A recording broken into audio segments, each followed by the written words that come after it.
अच्छा ये बताइए, आनंद आ रहा है? मैं आप लोगों से पूछ रहा हूं, तो सूर्य नारायण को कितना आया होगा? सूर्य नारायण एक गीत सुने, बोले एक और सुन लेता हूं, बस दूसरा सुने।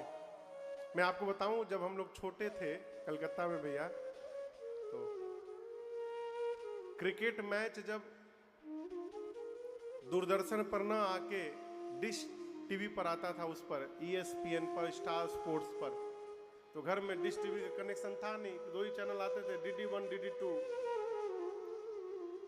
तो उस दिन, जिस दिन मैच हो, उस दिन सब्जी लेने के लिए बहुत बेचैन रहते थे हम लोग।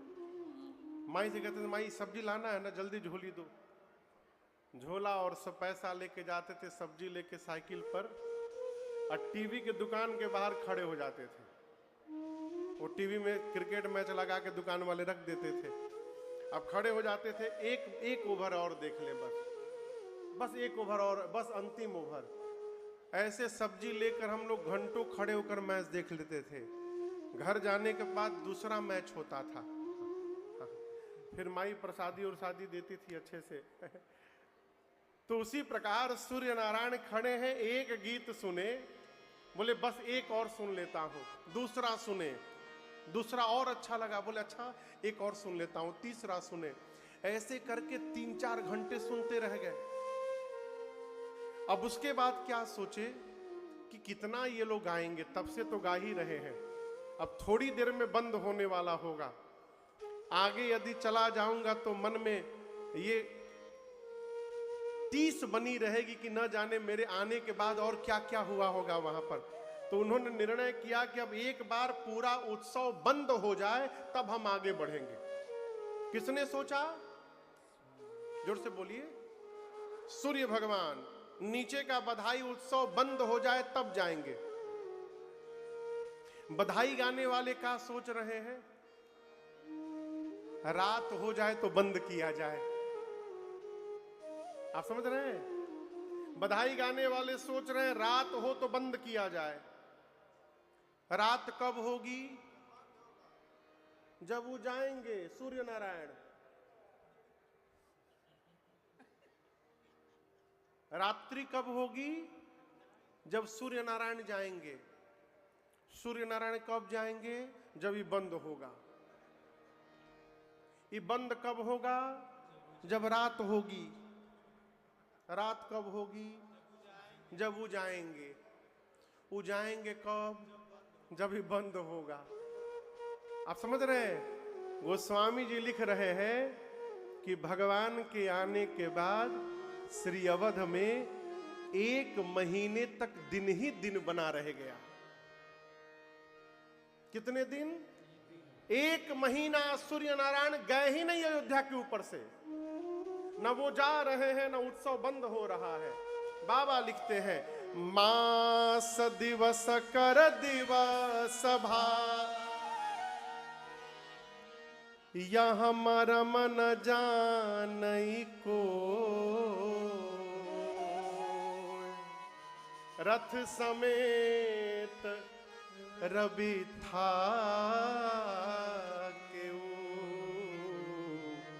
अब निशा कवन विधि हो। 1 मास तक भगवान सूर्य अयोध्या के ऊपर स्तब्ध रह गए।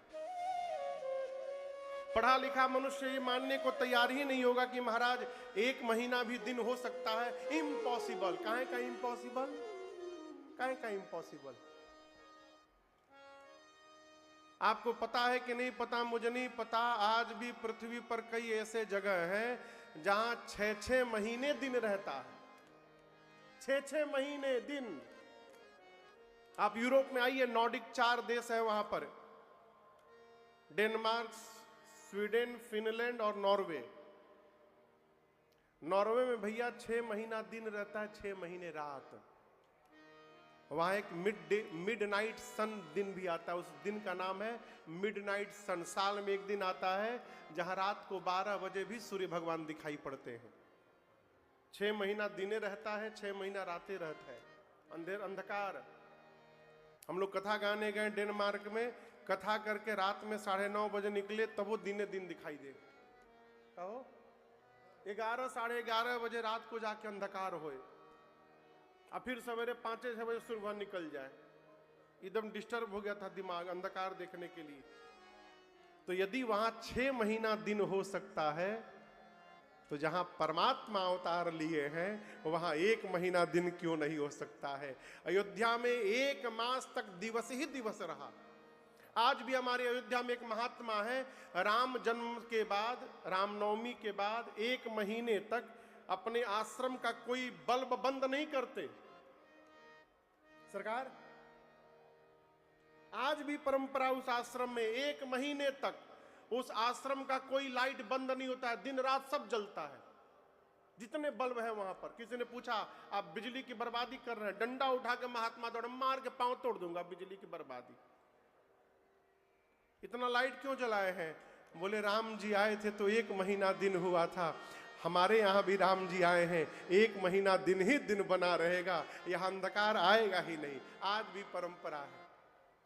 1 माह तक सूर्य नारायण अयोध्या के ऊपर बने रहे, और उसके बाद दिन मानी चले करत गुण गाना, दिन मानी चले करत गुण गाना, यह रहस्य काहू नहीं जाना,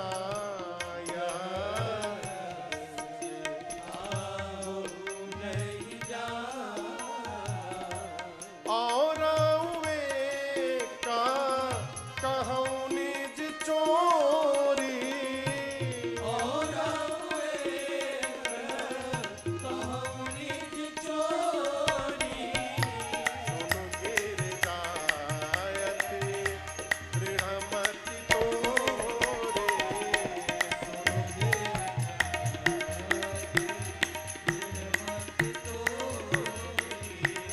सुन गिर जायते दृढ़मति तोरे, सुन गिर सूर्य नारायण 1 महीने बाद प्रणाम करके चले। कैलाश में भगवान शंकर मां पार्वती को कथा सुना रहे हैं। इतना सुनाने के बाद बाबा बोले मां पार्वती से, देवी आप तो दृढ़मती हैं, परम विदुषी हैं, आपको एक बात बताऊं? मां बोली बताइए। मैंने एक बार चोरी की है। पार्वती मैया बोली प्रभु आप चोरी किए हैं? शंकर भगवान बोले हाँ देवी, एक ऐसा काम मैंने किया है जो आज तक आपको मैंने कभी बताया नहीं, तो ये आपसे तो चोरी ही हुआ ना, मैं आपको छुपा कर बैठा हूं। मां ने पूछा कौन सा काम किया? शंकर भगवान बोले देवी, जब राम जी अवतार लिए थे अयोध्या में, तो आपको बिना बताए मैं भी राम जी का दर्शन करने अयोध्या चला गया था। मां बोली प्रभु अकेले? शंकर भगवान बोली अकेले नहीं, दुकेले। मैया बोली मेरे रहते किसके साथ चले गए? शंकर भगवान बोलते हैं काग भूषुंडी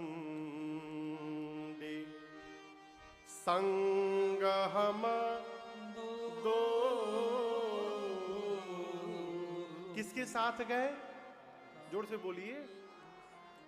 काग भुषुंडी जी मनुष्य हैं कि क्या हैं? कौआ है। माई बोली जाने के लिए कौवे महाराज मिले थे आपको? शंकर भगवान बोले मैं अनजाने में उनके साथ नहीं गया। किस लिए गया? इसलिए गया कि हम दोनों का चित्त एक है, हम दोनों का चरित्र एक है, हम दोनों के इष्ट एक है।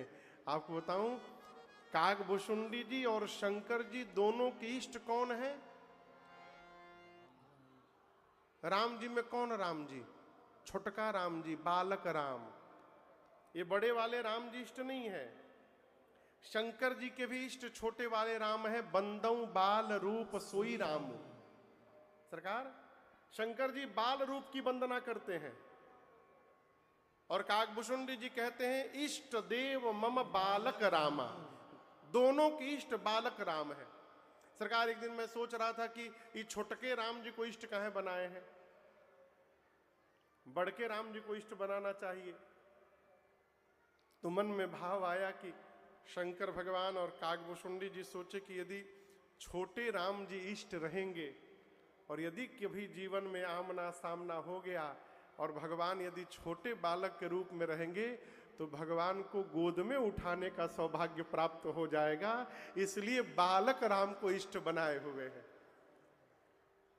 और अयोध्या में बड़के राम जी अवतार नहीं लिए, कौन अवतार लिया? छोटके वाले राम जी।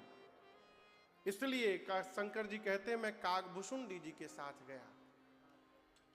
आप हजारों लोग राम कथा सुनने आए हैं, जीवन में कभी भी कथा सुनने जाइए तो उसी के साथ जाइए जिसको कथा से प्रेम हो। जिसको कथा से प्रेम नहीं है, यदि उसको आप कथा में लेकर के आएगा ना तो ना अपने सुनेगा ना आपको सुनने देगा। जैसे 5-10 मिनट बीता आपको खोदना शुरू करेगा चला जाए, बहुत हो गया, मोबाइल पे सुन लीजिएगा, चला जाए, इतना परेशान कर देगा कि आप सुन नहीं पाइएगा। एक महात्मा कहते हैं कि यदि मजबूरी बस मान लीजिए उसी के पास गाड़ी हो तो समझा उमझा कर उसको फंसा करके लाना पड़ता है। तो यदि ऐसे किसी जीव के साथ आना पड़े जिसको कथा में रुचि नहीं है तो कथा पंडाल के बाहर आकर ही गुम हो जाइए। पंडाल के बाहर आइए, गुम हो जाइए। यदि वो यहां बैठा है तो आप उधर जाके बैठ जाइए। 3 घंटा वो आपको ढूंढने में परेशान रहेगा और आप चकाचक भगवान की कथा सुन लीजिए और उसके बाद जाकर अरे मिल गए मिल गए मिल गए मिल गए, कहां बैठे थे यार।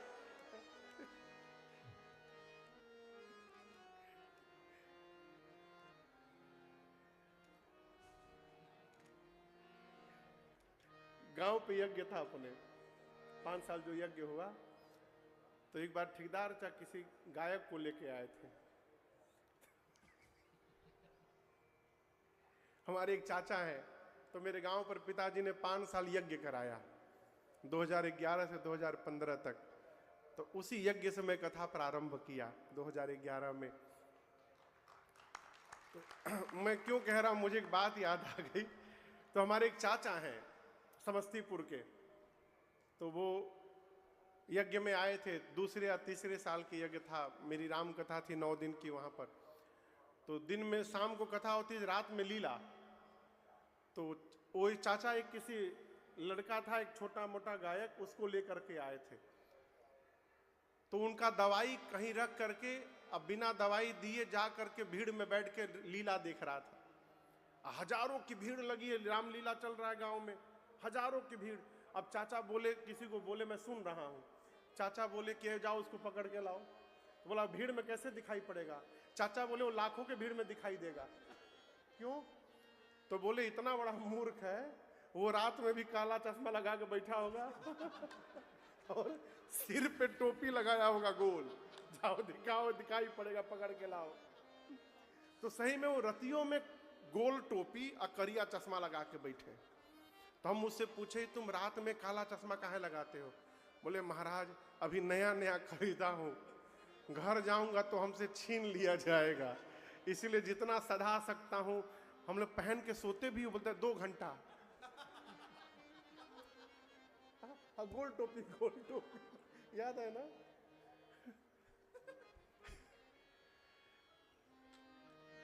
यात्रा उसी के साथ करिए माई बाप जिसके साथ भाव मिले, जिसके साथ स्वभाव मिले, जिसके साथ चित्त मिले और जिसके साथ हमारा चरित्र मिले, उसी के साथ यात्रा करिए। नहीं तो यात्रा आपका दुर्गम हो ही जाएगा। शंकर भगवान बोले मैं काकभूषुंडी जी के साथ गया। और दर्शन करिए, बाबा ये नहीं बोल रहे हैं कि मेरे साथ काकभूषुंडी गए, ये नहीं बोले। क्या बोले? काकभूषुंडी के साथ मैं गया। अब आप कहोगे महाराज दोनों बतियाते कही, एक नहीं, बड़ा अंतर है दोनों में। मेरे साथ काकभूषुंडी गए, इसका मतलब जाने की प्लानिंग मैंने बनाई थी, उनको मैं लेकर के गया। उनके साथ मैं गया, यानी प्लानिंग वो बनाए थे, वो मुझे लेकर के यहां से गए। बाबा बोले काकभुशुंडी जी के साथ मैं गया। मां ने पूछा वहां पर जाने के बाद क्या क्या हुआ प्रभु? शंकर भगवान बोले हम लोग मनुष्य के रूप में गए देवी। अब अयोध्या में गए तो सामान्य मनुष्य बन गए, राजमहल में प्रवेश न मिले, तो मैंने क्या किया कि काकभुशुंडी को अपन चेला बना लिया और कहा काकभुशुंडी जी कुछ किया जाए कि पास मिले भीतर का। तो हमने कहा तुम पता करो अयोध्या में सबसे अधिक भीड़ कहां और किस समय होती है। तो एक दिन में काकभुशुंडी जी पूरा सर्वे रिपोर्ट लेकर के आए और बोले गुरुदेव सरजू जी के किनारे सवेरे सवेरे बहुत भीड़ होती है, सब लोग नहाने जाते हैं वहां पर।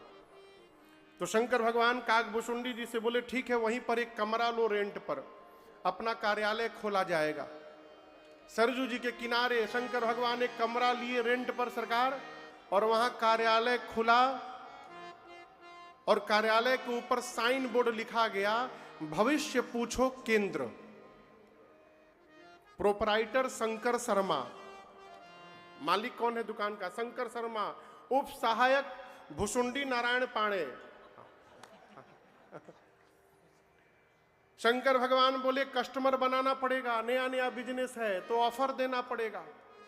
प्रचार करो सरजू जी के किनारे सवेरे सवेरे भुशुंडी जी कि 1 महीना तक गुरु जी बिना फीस लिए भविष्य बताएंगे। अब जैसे लोगों को पता चला कि बिना फीस दिए भविष्य हाथ देखा जाएगा, फ्री के नाम पे भारत में का हो रहा आप तो देख ही रहे हैं। लोग फ्री में फिनाइल पीने को तैयार हैं। हाँ सच बता रहा हूं मैं आपको। जैसे पता चला भीड़ लग गई बाबा के आगे, कार्यालय के आगे। और शंकर भगवान को क्या हाथ देखना है, बाबा हाथ पकड़ते थे, बोलने लगते थे सवेरे मार खाए हो तुम घर में। अरे बाबा आप तो त्रिकालदर्शी हैं, 4 डंडा खाए हो, पराठा भी खा के आए हो तुम। बाबा हाथ पकड़ते थे, सब बताने लगते थे। देखते देखते 3-4 दिनों में शंकर भगवान की ख्याति इतनी बढ़ गई, अयोध्या में सूचना पहुंची मां कौशल्या के पास। दासियों ने जाकर कहा महारानी एक बहुत भारी पंडित जी आए हैं, हाथ पकड़ते हैं पूरा भविष्य बता देते हैं। कौशल्या मैया ने कहा उनको बुला करके लाओ, मुझे अपने राम का भाग्य उनसे पूछना है। ऐसे सिपाही पहुंचे शंकर भगवान के कार्यालय के सामने। गोस्वामी जी ने इस प्रसंग को गीतावली में लिखा है, गीतावली जी में। सिपाही पहुंचे शंकर भगवान के कार्यालय के आगे, भीड़ लगी है लंबी कतार। सिपाहियों ने पूछा शंकर शर्मा कौन है आप में से? बाबा बोले मैं हूं शंकर शर्मा, क्या हुआ? चलिए आपको महारानी ने बुलवाया है, उनके लल्ला का भाग्य बताना है। जैसे शंकर भगवान सुने, काकभुशुंडी जी से बोले चेला जल्दी पोथी पतरा बंद करो, चला जाए यहां से। अब जो लोग लाइन लगाए हैं वो बोले हमारा भाग्य कौन बताएगा? शंकर भगवान बोले तुम्हारा भाग्य तुम जानो, अब मैं अपना भाग्य देखने जा रहा हूं, बुलावा आ गया है प्रभु का। ए बाबा काकभुशुंडी जी को लेकर पहुंचे महल के द्वार पर। जैसे द्वार पर गए, सेवकों ने रोका, कहा आप परिचय दीजिए अपना दोनों लोग। शंकर भगवान बोले शंकर शर्मा, भुशुंडी जी बोले भुशुंडी नारायण पाणे, सेवक बोले केवल शंकर शर्मा के नाम से एंट्री पास बना है, आपका चेला नहीं जाएगा भीतर। शंकर भगवान बोले कोई बात नहीं, चेला को बाहर बिठाइए। काकभुशुंडी जी बोले बाबा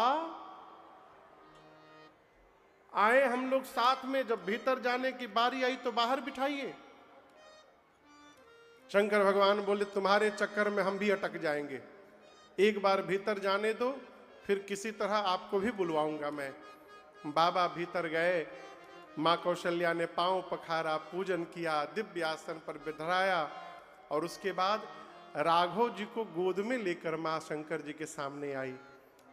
आपको मैं बताऊं, शंकर भगवान ने जब राम जी को देखा ना, तो शंकर जी को राम जी की याद नहीं आई, शंकर जी को भुशुंडी जी की याद आ गई।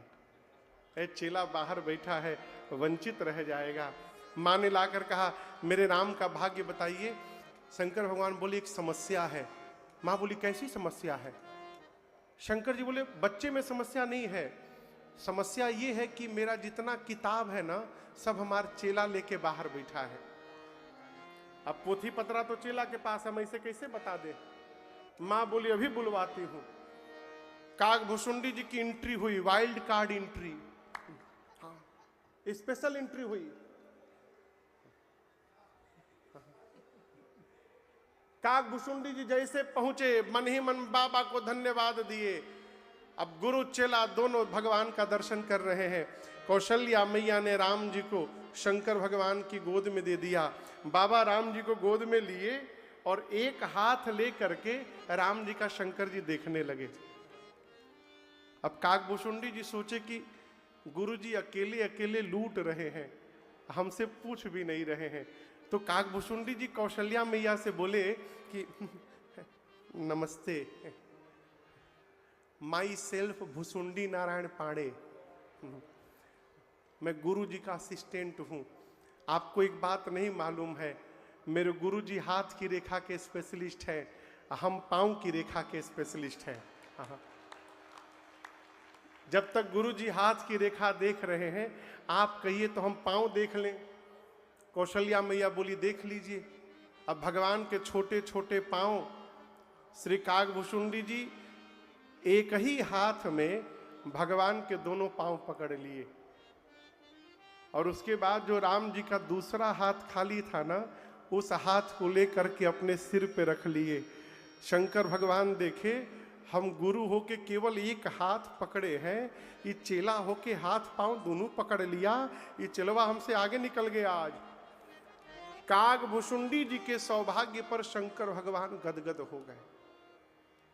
कहते हैं देवी मां भव पार्वती से, देवी मैंने उस दिन देखा, ते ही अवसर जो जेहि विधिया। उस समय महाराज दशरथ के सामने जो आया, महाराज से जिसने जो कुछ भी मांगा, महाराज ने उसको वही दे दिया।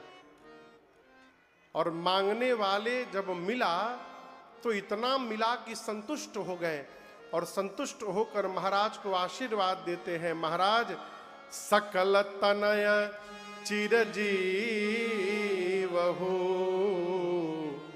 तुलसीदास के। हम आपको आशीर्वाद देते हैं महाराज, आपके चारों पुत्र चिरंजीवी हो जाएं।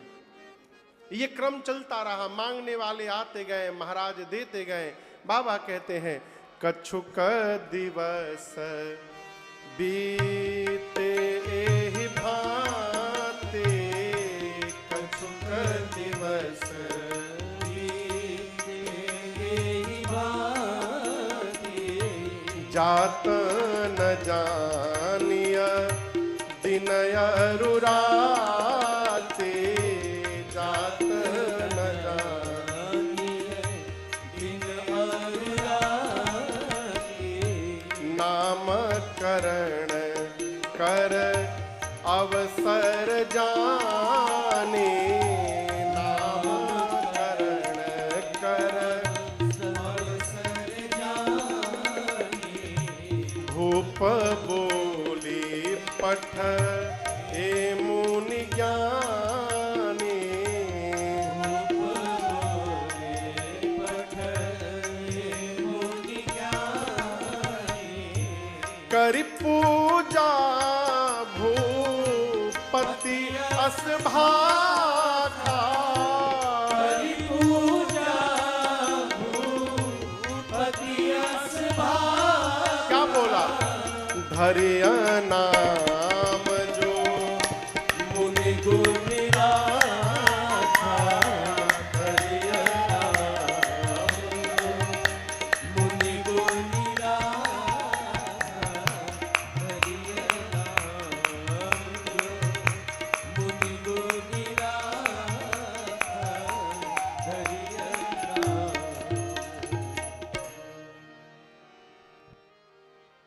नामकरण संस्कार का समय आया। नामकरण समझते हैं ना?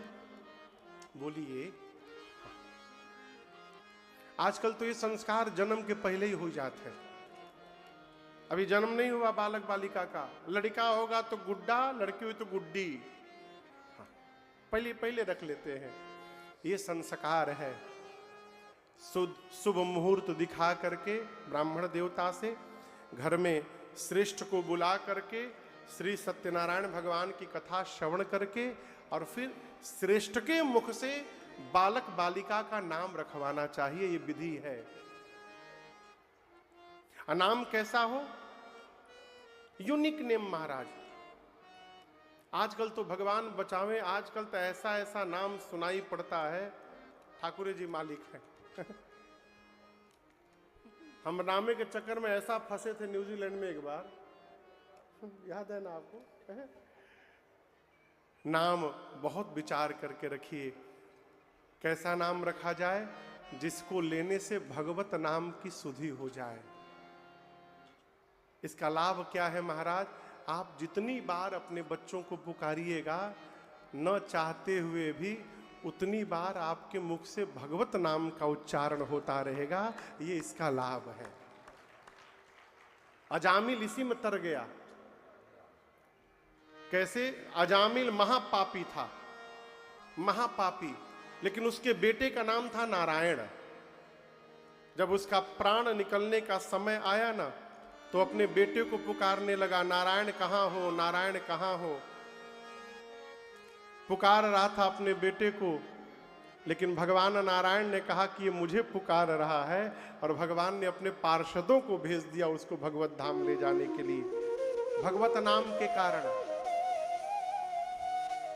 गुरुदेव भगवान को बुलाकर दशरथ जी ने पूजन किया और हाथ जोड़कर कहा, गुरुदेव आप मेरे बच्चों का नामकरण करिए।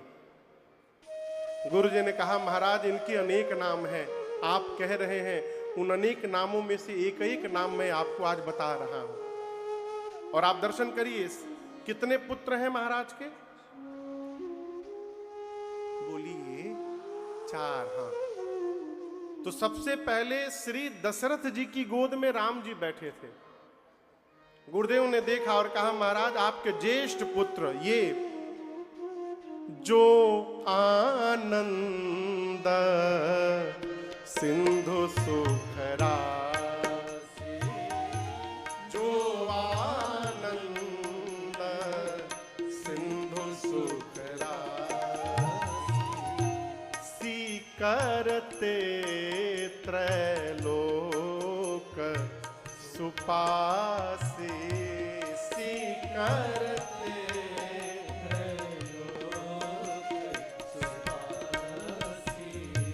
सो सुख धाम राम असना,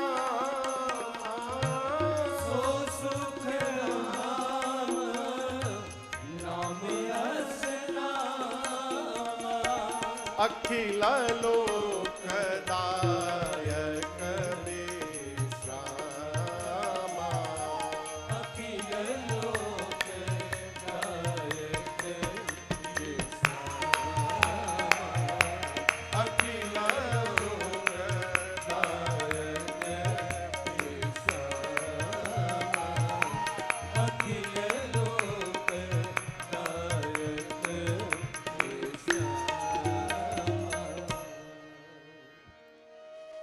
गुरुदेव ने कहा, महाराज आपके ज्येष्ठ पुत्र जो आपकी गोद में बैठे हैं, ये पता है कौन है?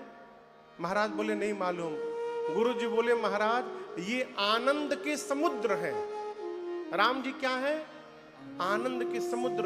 आप लोग समुद्र देखे हैं सही में? बोलिए बोलिए, सही में? नहीं, सही में तो टीवी में देखा होगा।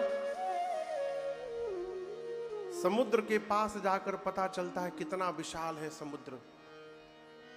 गुरु जी कह रहे हैं, समुद्र में जितना पानी भरा है, राम जी के पास उतना आनंद भरा हुआ है। राम जी आनंद के समुद्र है। कई लोग कहते हैं कि भगवान ने हमको बहुत दुख दे दिया महाराज। मेरा इस वाक्य से आपत्ति है। जो सामान जिसके पास है ही नहीं, वो देगा कहां से? आप सोचिएगा, भगवान के पास तो केवल आनंद भरा है, तो जिसके पास आनंद है वो दुख कैसे दे देगा? ये कथा कहती है हमको जीवन में यदि सुख मिल रहा है वो भगवत कृपा से प्राप्त हुआ है, और दुख मिल रहा है वो हमारे अपने कर्म का परिणाम हमको प्राप्त हो रहा है। भगवान किसी को दुख नहीं देते। गुरु जी ने कहा आपके पुत्र आनंद के समुद्र हैं। सीकर जानते हैं? सीकर, सीकर संजीव जी, सीकर जानते हैं?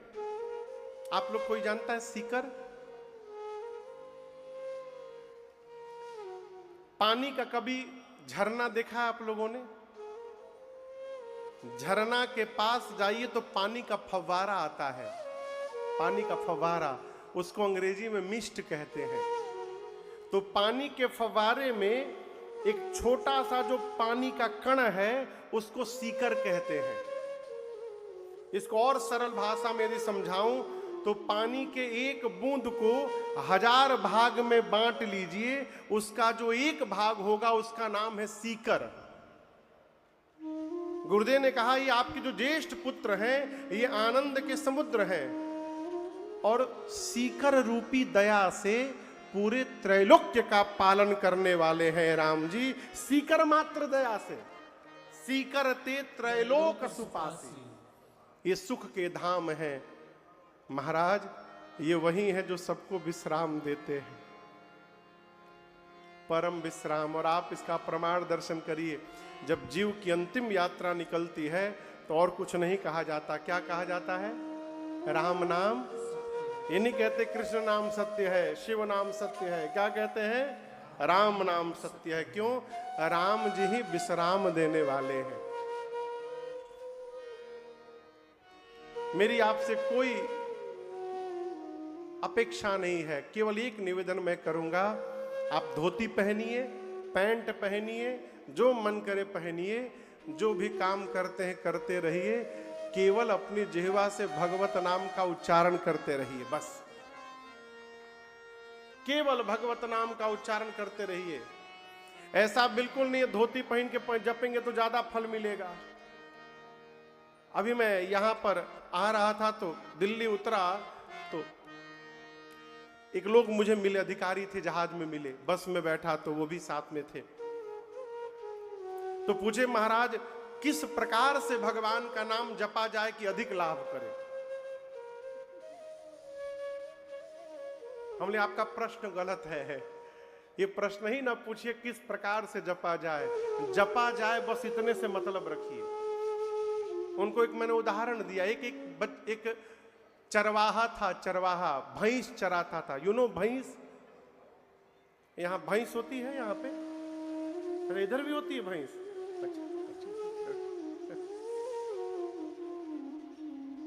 कितनी गोरी होती है ना भैंस, काली होती है। अच्छा तब ठीक है, तब भैंसे होगा। तो वो भैंस चराता था चरवाहा सरकार, और नदी के किनारे जाता था, वहीं चराता था। नदी के किनारे एक महात्मा की कुटिया थी, तो वो भैंस भी चराता था, महात्मा जी को भी देखता था। महात्मा जी भगवान का नाम जपते रहते थे। उसको बहुत अच्छे लगते थे महात्मा जी। तो एक दिन जाकर महात्मा जी से बोला कि हम भी आपके जैसा करना चाहते हैं। महात्मा बोले हम तो भगवान का नाम जपते हैं। बोला हम भी जपना चाहते हैं। तो महात्मा बोले तुमको कौन से भगवान सबसे अच्छा लगते हैं बताओ। तो बोला बाघ वाले भगवान। कौन भगवान? किस भगवान को बोल रहा था पता है? जोर से बोलिए। नरसिंह भगवान को बोला बाघ वाले भगवान। तो महात्मा बोले ठीक है तुम नरसिंह नरसिंह जपो। बोला क्या होगा? बोले जपोगे तो पता चलेगा क्या होगा। नरसिंह नरसिंह जपो। अब वो पढ़ा लिखा था नहीं, 10 बार बोला, 10 बार बोलिए याद कर लूं। महात्मा नरसिंह नरसिंह बोले, वो याद कर लिया। नरसिंह नरसिंह नरसिंह नरसिंह जपते हुए भैंस लेकर वापस घर जाने लगा। रास्ते में पत्थर से पांव में ठोकर लगा, गिर गया। और जब गिर के देखा तो पांव फूट गया, उससे खून निकल रहा है। अब उसको मिट्टी उट्टी लगा के खून को बंद किया, साफ किया। 5-10 मिनट का समय बीता और इतनी देर में वो नाम भूल गया। वो नरसिंह भूल गया, उसको केवल सिंह याद रहा, सिंह। अब बोला गुरुजी बोले थे कुछ सिंह था, कुछ ऐसा कुछ था। तब तक उसको अपनी उसकी भैंस दिखाई पड़ गई, भैंस का सिंह। बोला ओहो हाँ याद आ गया। अब वो नरसिंह के जगह भैंस का सिंह जपने लगा। यही जपा, भैंस का सिंह, भैंस का सिंह, भैंस का सिंह। और आपको आश्चर्य लगेगा, वो इतनी निष्ठा से जपने लगा कि उसको एक दिन भगवान ने साक्षात प्रकट होकर दर्शन दे दिया। वाल्मीकि जी तो मरा मरा जपे थे, व्याध थे, व्याध। ब्राह्मण कुल में जन्म होने के बाद भी व्याध का कर्म करते थे। सरकार, विप्रवंश में जन्म मिला वाल्मीकि जी को, लेकिन काम व्याध का करते थे।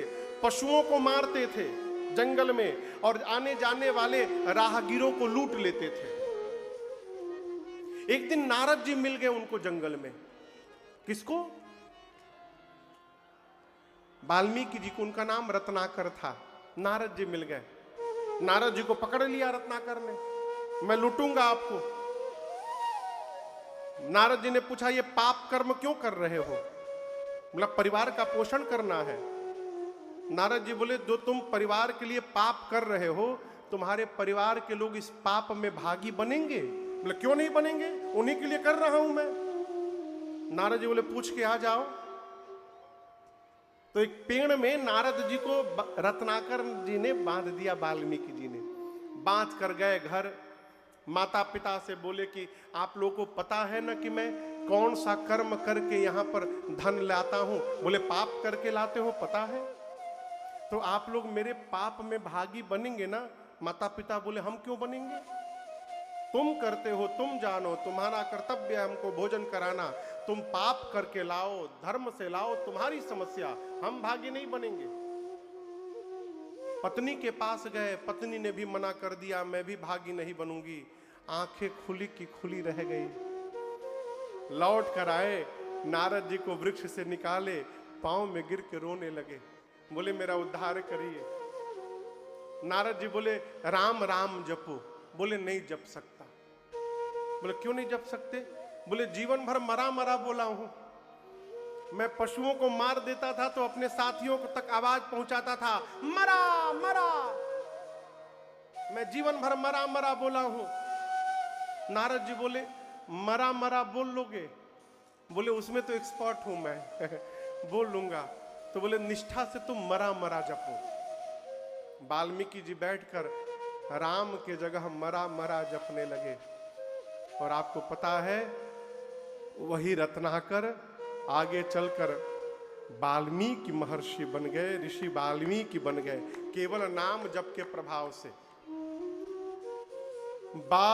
वाल्मीकि के जाप से निकला यह परिणाम, श्रद्धा होनी चाहिए, तुम मरा कहो या राम। आप श्रद्धा से जो जपिएगा, जिस वेश में जपिएगा, जिस परिवेश में जपिएगा, भगवत प्राप्ति हो जाएगी। और इस विशेष करके इस कलिकाल में केवल भगवत नाम, दूसरा कोई साधन नहीं है। क्यों? राम जी ही विश्राम देंगे। महापुरुष लोग आते हैं, हो गए भव से पार लेकर नाम तेरा, हो गए भव से पार लेकर नाम गाइए, हो गए भव से पार लेकर नाम तेरा, हो गए भव से पार लेकर नाम तेरा।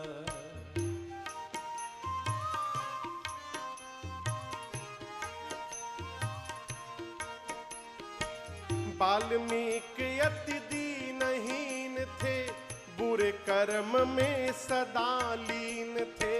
वाल्मीकि अति दीनहीन थे, बुरे कर्म में सदा लीन। हाँ, वाल्मीकि अति दीनहीन थे, बुरे कर्म में सदा लीन थे। वाल्मीकि अति दीनहीन लेकिन करी रामायण तैयार लेकर नाम तेरा, करी रामायण तैयार लेकर नाम तेरा, हो गए भव से पार लेकर नाम तेरा, हो गए भव से पार लेकर नाम तेरा।